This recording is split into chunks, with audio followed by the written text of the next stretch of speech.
Alors, nous voilà de retour pour la seconde vidéo, portant sur le processus de création du curriculum vitae. En effet, avant la création de votre CV, vous devez comprendre le principe de l'offre. Après, il faut passer à la phase de préparation. Et ensuite, vous procéderez à diverses analyses pour enfin mettre votre touche personnelle à l'œuvre finale. L'offre, ou plutôt les offres d'emploi. Qu'est-ce que c'est? Il faut regarder les offres en termes d'émetteurs et de récepteurs. Habituellement, nous parlons d'offres d'emploi quand il s'agit d'une annonce publiée par une entreprise qui voudrait recruter. Dans ce cas, l'entreprise est l'émettrice et vous êtes le récepteur. Normal. Mais il ne faut pas oublier que vous aussi, vous faites des offres de compétences aux entreprises.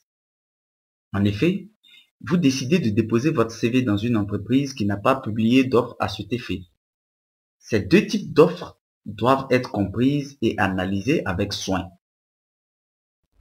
Vous êtes soit récepteur, soit émetteur, tout comme l'entreprise. L'entreprise reçoit votre offre ou bien c'est vous qui recevez l'offre de l'entreprise.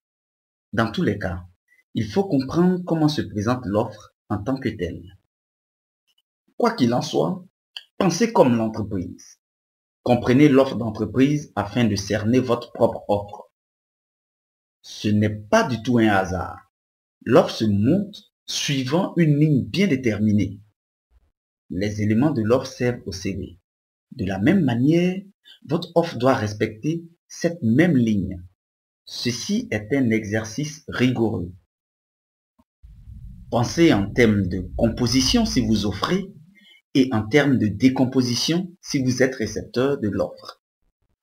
Si vous émettez une offre à une entreprise, comprenez les besoins de celle-ci.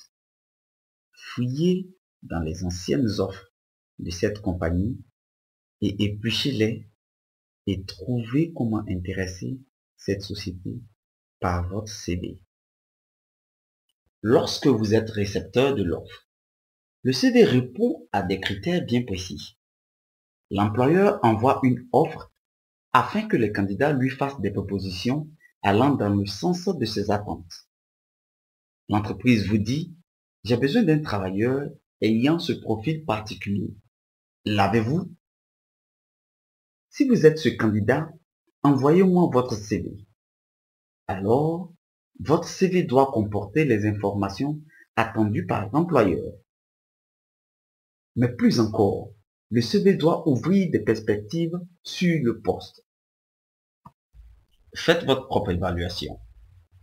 À ce stade, soyez sincère avec vous-même. Il ne sert à rien de vous mentir. Vous savez par vous-même si oui ou non vous convenez au poste. Oubliez-vous. Vraiment, chers amis, je tiens à vous le dire. Oubliez-vous quand il s'agit du curriculum vitae. Il ne s'agit vraiment pas de vous. Il s'agit plutôt d'un employeur qui veut embaucher. Alors, mettez-vous à sa place. Rentrez dans son esprit. Comprenez ses goûts, ses attentes et sa vision. Trop de demandeurs d'emploi se concentrent sur leurs besoins, leurs attentes et souvent leur cas désespéré de chercheurs d'emploi. Se mettre à la place de l'employeur, c'est intégrer la réponse à cette question. Pourquoi les entreprises embauchent-elles? Si vous découvrez pourquoi une entreprise embauche, alors vous avez compris ce qui se passe dans la tête de l'employeur.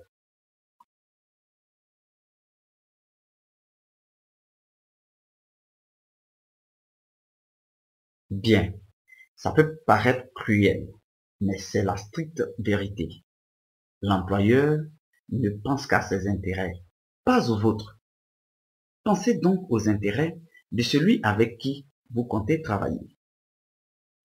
Quel intérêt School of Achievement, par exemple, aurait à m'embaucher? Voilà un exemple de question que vous devriez vous poser. Sans cela, vous ferez partie des statistiques. Mais que disent les statistiques? En fait, 95% des CV ne répondent pas aux préoccupations des employeurs. Quelles sont les solutions pratiques pour appartenir au monde très sélect des 5%? La première solution clé, c'est de penser comme un marketeur. En effet, les marketeurs commencent par leur cible, puis vont travailler leur proposition afin que cette cible devienne leur clientèle. Ils conçoivent un produit et une campagne marketing dans le but de satisfaire aux besoins de la cible.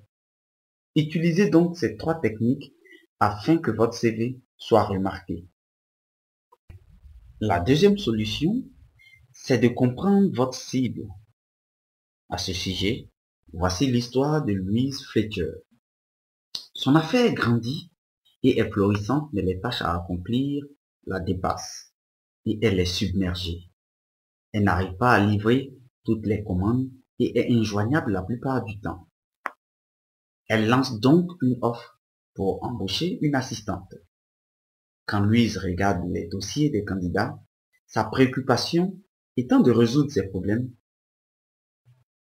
elle sait qu'elle a besoin de quelqu'un qui apprend vite, de sorte qu'elle ne soit pas obligée de le guider à longueur de temps. Cette personne devra être vite autonome. Ce qu'elle compte retenir sont ceux qui démontreront ses qualités à travers leur CV. Mais tous les postulants ont envoyé le même type de CV. De grâce, ne commettez pas cette même erreur. Comprenez votre cible. Les CV reçus par Louise comportaient des informations non requises, telles que le nombre de mots saisis à la minute et la maîtrise d'Excel. Voici mes conseils. Suivez-les scrupuleusement et vous allez multiplier vos chances d'être retenu.